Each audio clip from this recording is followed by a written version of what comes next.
Kā veikt mājaslietas aptaujas rezultātu apstrādi un sagatavot protokolu? Parādīšu, kā būvniecības informācijas sistēmā, teiksim, māju aptaujas iniciators var sagatavot un apstrādāt pēc tam šos aptaujas rezultātus.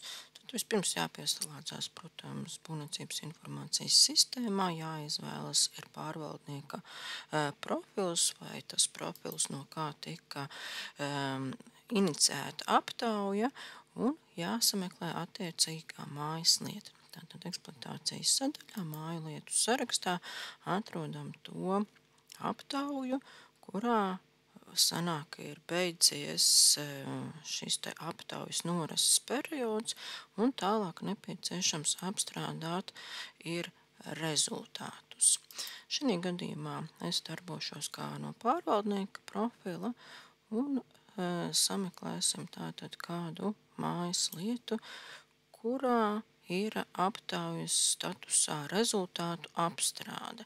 Tātad, kad aptaujai beidzies šis periods, iestāsies status rezultātu apstrāde, tad jūs varat arī sameklēt pēc statusa rezultātu apstrāde un skatāmies, kādas mums ir šeit aptaujas. Tad mums šī gadījumā ir divas aptaujas, bet atvērsim tātad vienu no tām ar mapīti, uzspiežam uz mapīti un skatāmies, kādi ir jautājumi bijuši, un pie katra jautājuma būs redzama šāda poga balsojuma rezultāta norādīšana.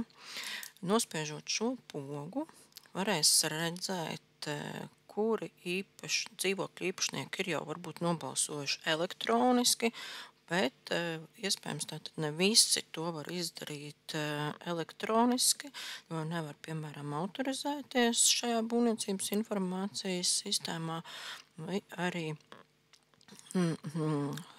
tik labi neprot darboties ar datoriem un arī nespēja to aizpildīt šajā būvniecības informācijas sistēmā, pat balsojumu jums, piemēram, dod kādā citā veidā, papīra veidā. Tad jūs varat tātad norādīt šos balsojumus par tiem dzīvokļu īpašniekiem, kas nav nobalsojuši elektroniski, nospiežot šo zīmolīti, rediģēt un pateikt, kurā datumā tā persona ir nobalsojusi un pievienot pielikumu, tātad kaut kādu pielikumu vai dokumentu, kur ir redzams, ka šī persona patiešām tā ir nobalsojusi. Tas būtu kā apliecinājums tam, ka tādu atbildi šī persona ir sniegusi, jo jūs šī gadījumā ievadiet manuāli šo balsojumu, nevis persona ir reģistrējusi elektroniskā veidā šo savu atbildi. Un tā arī par kādu citu, kur ir nepieciešams norādīt, kurā tātad datumā, varbūt tātad šī aptauja bijusi iepriekš, un atkal pievienojam šo kādu dokumentu.